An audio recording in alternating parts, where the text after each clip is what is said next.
건강검진을 받았는데 혈중 콜레스테롤 수치가 높다, 약을 복용해야 된다라는 이야기를 들었을 때 약을 평생 먹어야 되나? 라고 걱정하시는 분 많으실 겁니다. 하지만 음식만 잘 가려 먹어도 고지혈증과 고콜레스테롤 혈증은 충분히 개선될 수 있습니다. 오늘 영상에서 알려드리는 고지혈증을 악화시키는 음식 4가지를 꼭 기억하시고 혈중 콜레스테롤을 낮춰보시면 좋을 것 같습니다. 먼저 고지혈증은 굉장히 많은 분들이 갖고 있는 성인병입니다. 특히 중년의 여성분들은 갱년기가 되면서 여성 호르몬의 저하로 콜레스테롤분의 작용이 저하됩니다. 그래서 중년의 여성분들이 많이 갖고 있는 성인병 중 하나가 고지혈증입니다. 그러면 고지혈증이라는 병은 어떤 병일까요? 고지혈증이란 총콜레스테롤, 중성지방, 저밀도 콜레스테롤, 고밀도 콜레스테롤 이렇게 4가지 콜레스테롤 검사를 해서 기준치보다 높을 때를 고지혈증이라고 이야기합니다. 고지혈증이 위험한 이유는 혈관이 점점 막히기 때문입니다. 정상적인 혈관이라면 혈액의 흐름이 막힘없이 원활해야 하는데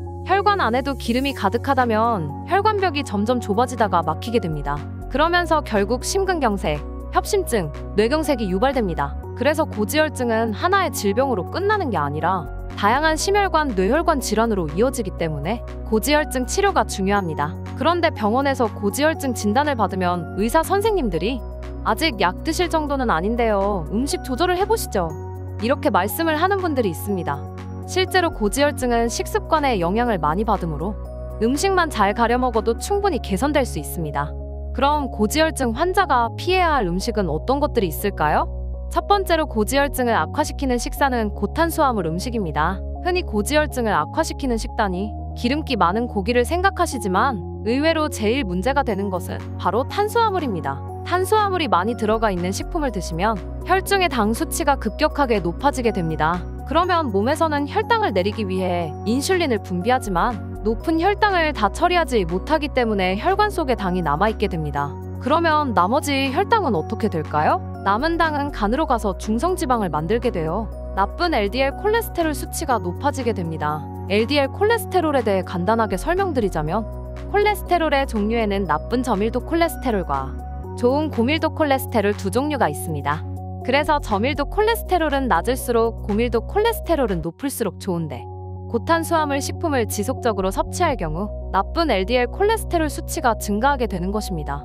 고탄수화물 식품은 대표적으로 도넛, 꽈배기, 식빵, 과자, 흰쌀밥 등이 있습니다. 탄수화물은 원곡물을 정제한 식품일수록 체내 흡수율이 빨라 혈당을 급격히 높이므로 흰쌀과 밀가루 음식처럼 정제된 음식은 적게 드시는 게 중요합니다. 그런데 이런 고탄수화물 식단은 한 번에 끊기가 어렵기 때문에 점차적으로 줄여가시는 게 필요합니다. 평소 빵을 3일에 한 번 드셨다면 일주일에 한 번 드시고 라면을 이틀에 한 번 드셨다면 5일에 한 번 드시는 방법처럼 점차적으로 줄이시는 게 가장 중요합니다.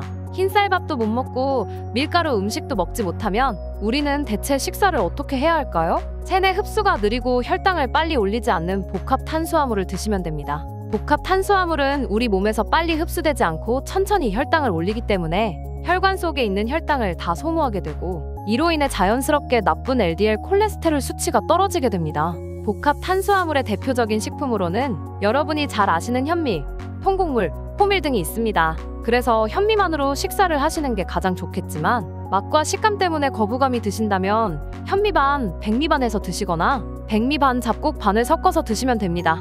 두 번째로는 트랜스 지방이 많이 들어간 식품입니다. 트랜스 지방은 자연계에는 존재하지 않는 물질로 인위적으로 기름을 변형한 안 좋은 기름입니다. 인위적으로 변형된 기름이기 때문에 우리 몸에 있는 지방 대사를 교란시키고 그로 인해서 나쁜 LDL 콜레스테롤은 상승하고 좋은 HDL 콜레스테롤은 저하되면서 심혈관계 질환의 위험을 증가시킵니다. 미국의 하버드 대학교에서는 트랜스 지방 섭취를 줄인다면 미국에서만 연간 3만에서 10만 명의 심장병 사망을 막을 수 있을 것으로 추정했을 만큼 트랜스 지방은 고지혈증을 비롯한 심혈관계 질환의 치명적인 식품이라고 할 수 있습니다. 트랜스 지방을 함유한 대표적인 식품으로는 햄버거, 피자, 과자류 등과 마트에서 파는 빵에 많이 함유되어 있습니다. 마트에서 파는 빵은 단가를 낮추기 위해 버터 대신 저가의 쇼트닝이나 마가린을 넣은 제품이 많기 때문입니다. 이외에도 튀긴 음식, 케이크 등에도 많이 함유되어 있으므로 혈중 LDL 콜레스테롤 수치가 높으시다면 트랜스 지방이 높은 음식은 피해주세요. 세 번째는 액상과당입니다.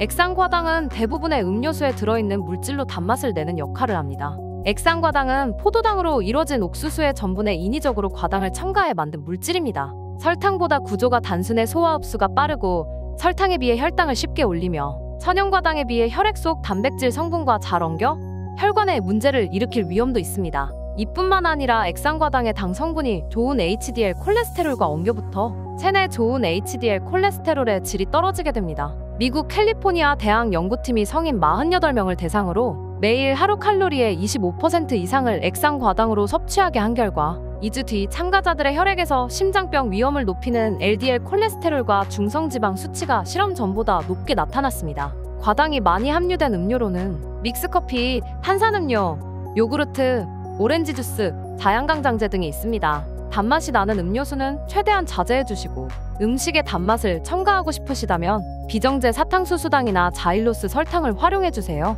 정제가 되지 않은 비정제 설탕은 몸에 흡수가 빨리 되지 않아 건강하게 단맛을 즐기실 수 있습니다. 네 번째로 피해야 되는 식단은 GI 수치가 높은 음식입니다. GI 수치는 우리 몸에서 당을 얼마나 높이는지 수치로 나타내는 건데요. 보통 50에서 60 정도를 기준으로 이것보다 높으면 몸에 안 좋다고 하고 낮으면 몸에 좋다고 이야기합니다. GI 수치가 높다는 것은 체내 당 수치를 많이 높이게 되고 혈관 속 많은 당이 지방으로 저장되면서 중성지방 수치가 높게 나오게 됩니다. GI 수치는 네이버에 검색하면 음식별로 수치가 나오는데요. 고지혈증이 있는 분들은 GI 수치가 50 이하로 낮은 음식 위주로 식단을 구성하면 좋습니다. GI 수치가 높은 음식으로 호박, 멜론, 흰쌀밥, 아이스크림 등이 있습니다. 그래서 되도록 잡곡밥을 드시고 식이섬유가 많이 들어있는 야채류를 드시는 것이 좋습니다. 오늘은 고지혈증 환자가 피해야 하는 식품과 식단에 대해서 알아보았습니다. 설명드린 내용 중 가장 중요한 것은 탄수화물을 줄이는 것입니다. 흰쌀밥 대신 잡곡밥을 드시고 탄수화물 섭취를 줄여야 하니 한 공기를 다 드시지 말고 절반이나 또는 3분의 2 정도 드시는 것을 권장드립니다.